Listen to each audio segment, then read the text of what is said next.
Baik, bismillahirrahmanirrahim. Assalamualaikum warahmatullahi wabarakatuh. Baiklah, perkenalkan Ismi Amanda Putri dengan NIM 2014-020079.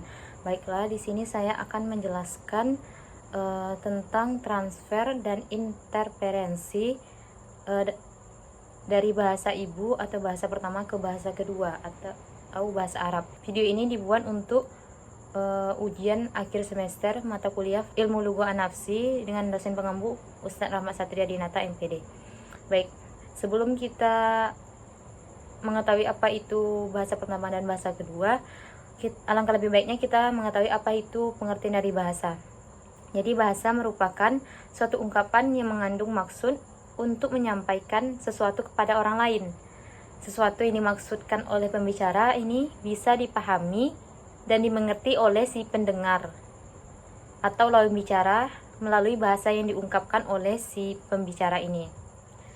Dan apa itu bahasa pertama dan bahasa kedua? Jadi bahasa pertama atau sering kita sebut dengan bahasa ibu adalah bahasa yang dikuasai atau diperoleh seseorang sejak dia lahir secara alamiah. Sedangkan bahasa kedua, di sini saya menjadikan bahasa Arab sebagai bahasa kedua, yaitu bahasa yang dikuasai atau diperoleh oleh seseorang setelah dia menguasai bahasa pertamanya atau bahasa ibunya tadi. Selanjutnya, faktor-faktor yang mempengaruhi pemerolehan bahasa kedua.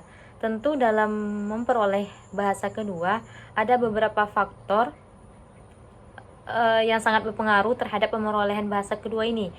Yang pertama yaitu faktor pribadi, yang mana kita ketahui faktor pribadi ini hubungannya sangat erat dengan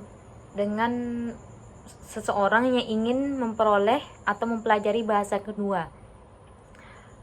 Yang kedua yaitu faktor usia. Faktor usia juga berpengaruh terhadap keberhasilan seseorang dalam mempelajari bahasa kedua. Hal ini berkaitan dengan fungsi otak manusia yang semakin dewasa tentu akan semakin berkurang. Itu berpengaruh terhadap penguasaan atau pemerolehan bahasa kedua. Yang ketiga yaitu faktor sosiokultural, yang mana faktor ini atau kita sebut dengan faktor lingkungan juga sangat berpengaruh terhadap pemerolehan bahasa kedua. Sebagaimana untuk mendapatkan bahasa pertama tentu lingkungan yang sangat berpengaruh itu yaitu lingkungan ibu kita atau bahasa pertama kita. Jadi setelah kita mengetahui apa itu bahasa pertama dan apa itu bahasa kedua, sekarang kita akan masuk kepada poin transfer dan interferensi. Jadi transfer adalah jika bahasa pertama atau bahasa ibu itu berpengaruh positif terhadap bahasa kedua. Jadi adanya kesamaan baik itu dari segi kata maupun maknanya, yang mana itu menjadikan kita mudah untuk memahami atau mendapatkan bahasa kedua karena adanya persamaan bahasa pertama dengan bahasa kedua.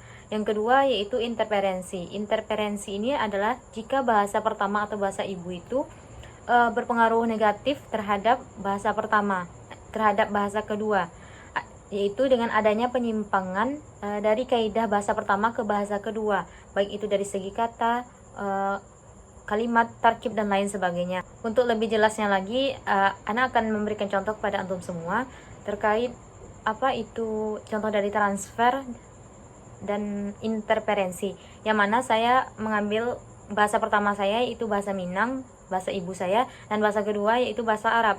Jadi contoh dari transfer itu yang pertama yaitu mungkin dari segi kesamaan hurufnya. Jadi dalam bahasa Minang itu dalam bahasa sehari-hari kami itu orang Minang itu biasanya sering mengucapkan huruf kaf gitu kan di dalam bahasa Minang. Contohnya kama gitu kan, kabe, kabau, kaba, kampuang, dan lain sebagainya.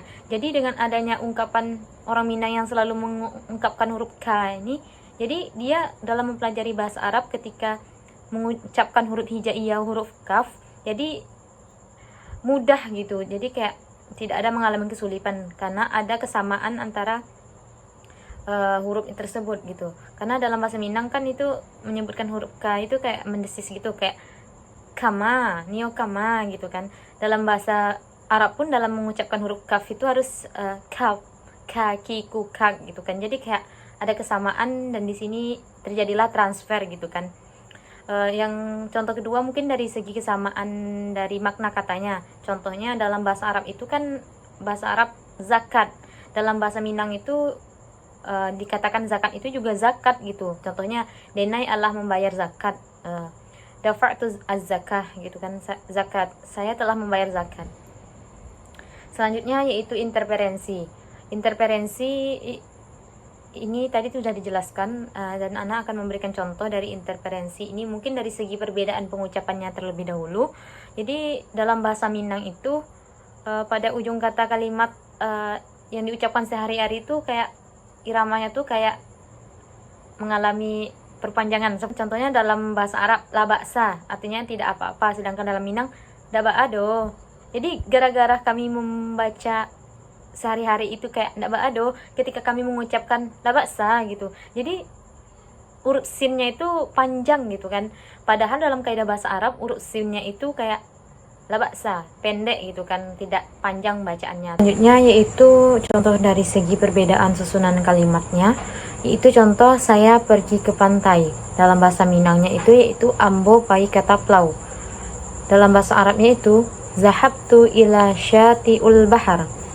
Jadi adanya perbedaan susunan kalimat atau tarkibnya dari bahasa pertama dan bahasa kedua.